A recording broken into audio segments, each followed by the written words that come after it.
Queria agradecer aos professores que vieram, professor Ivanise, professor Renato, professora Isabel, que é minha orientadora, e o professor Virgílio, que está acompanhando também.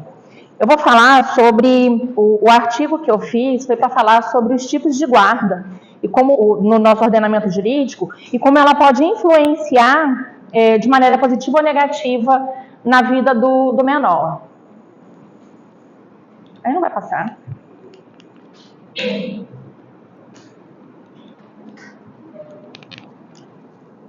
Você vai passando para mim, por favor?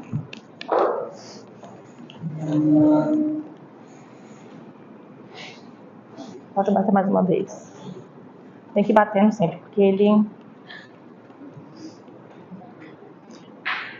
O Código Civil de 1899, ele fala sobre muito modelo patriarcal, onde era o pai que detinha todos os poderes.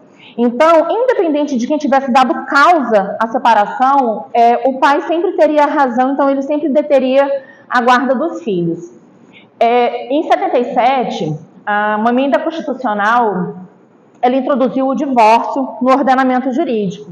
Então, quando ela introduziu o divórcio, ela tornou possível, né, que as pessoas pudessem se divorciar, né, de forma definitiva, ter aquela dissolução da sociedade conjugal de forma definitiva.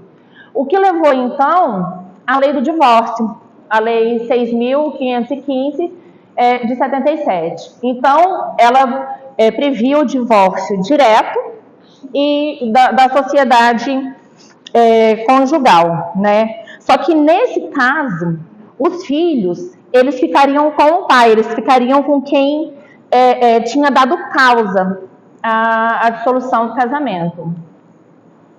Pode mudar. Como é que surgiu a guarda? Então, antigamente, né, conforme eu falei, tinha o patriarcado, né? Então as decisões elas sempre eram favoráveis aos pais, né? E a regulamentação da guarda ela passou a ser vista de uma outra forma. Então ela veio de uma situação de uma sociedade patriarcal até visar o melhor interesse do menor, que é o que a gente tem hoje. Então hoje a gente visa o interesse do menor e não aquele que tem as maiores possibilidades. Melo Matos, em 1921, ele criou um projeto de lei que era uma legislação, né, sobre a pretensão da assistência da criança e do adolescente. Esse projeto de lei dele dava assistência. Ele não se tornou lei, mas ele serviu como base para que fosse criado o Código de Menores, em 1927. Na Convenção dos Direitos Humanos, da ONU, teve a consolidação, a Convenção dos Direitos da Criança e do Adolescente, que foi em 89, e que em 1990 foi a criação do ECA.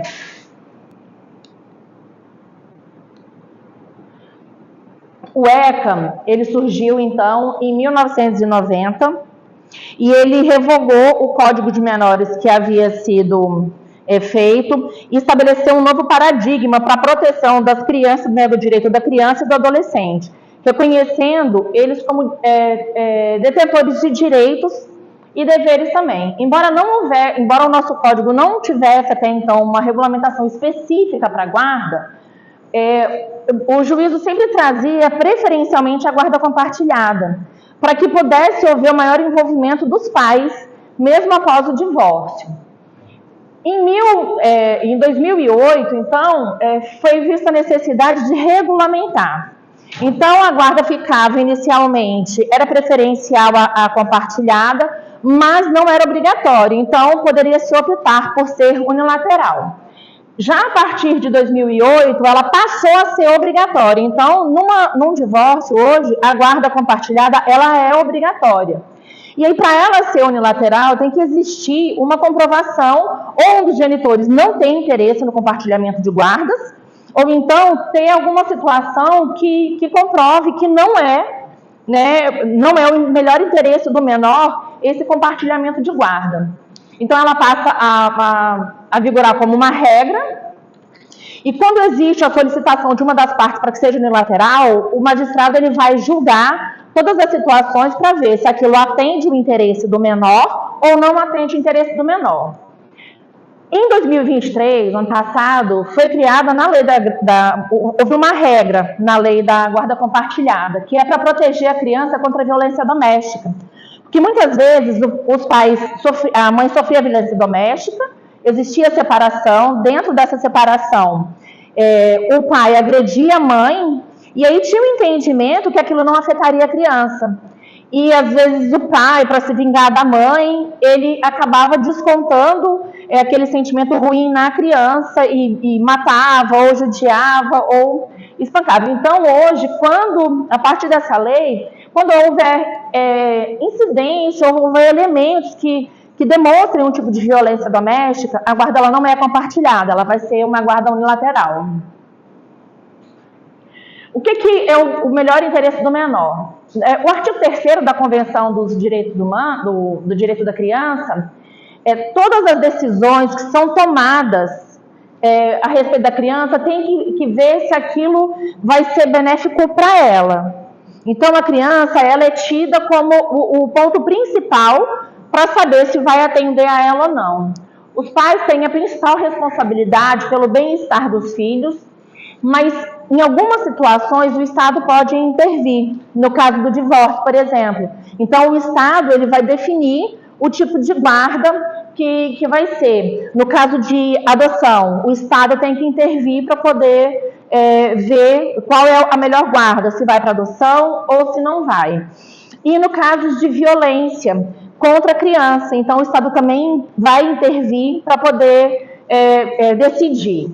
A guarda unilateral, como eu falei, ela vai ser estabelecida quando o casal não tiver interesse em ter a guarda compartilhada e quando isso for determinado como melhor para a criança, porque às vezes o pai até quer a guarda compartilhada, a mãe até quer a guarda compartilhada, mas o convívio deles não gera um bem-estar para a criança.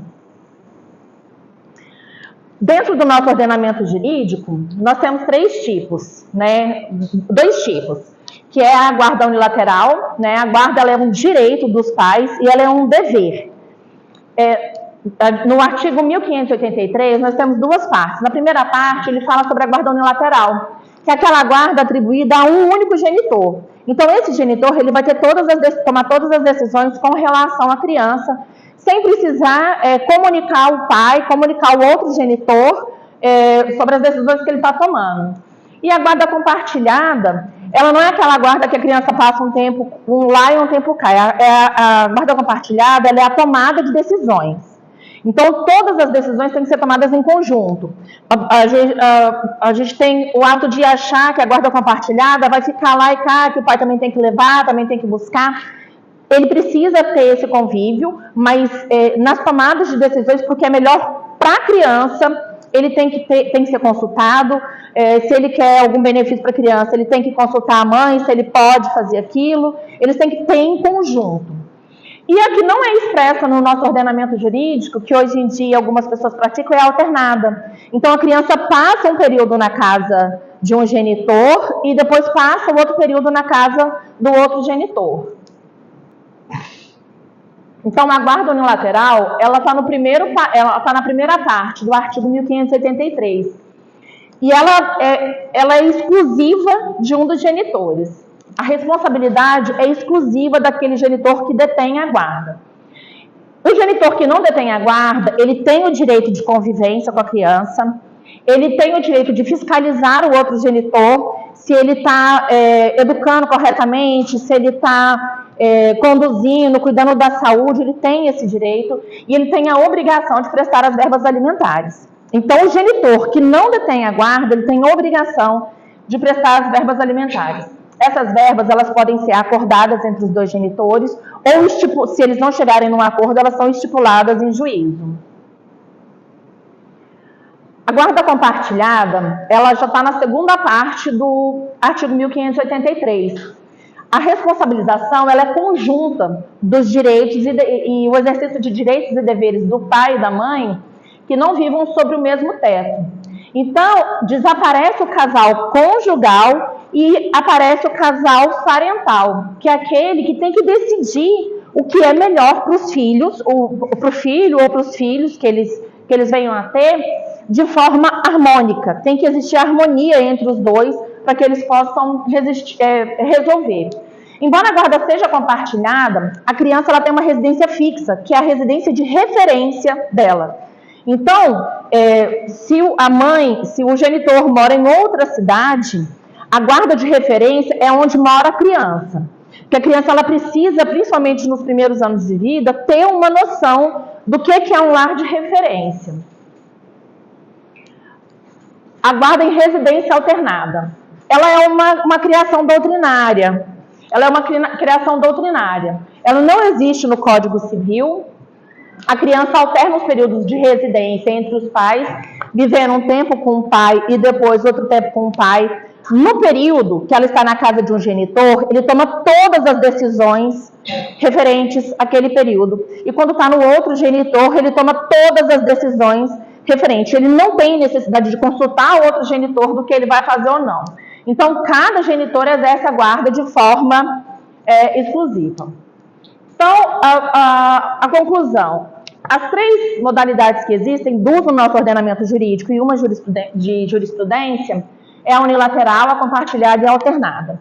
A guarda unilateral, ela é aplicada principalmente naqueles casos quando não quer, realmente o outro genitor não quer compartilhar e quando não existe harmonia. Então, existe um embate muito grande entre os casais e uma guarda compartilhada, ele prejudica o emocional da criança, a vida social da criança.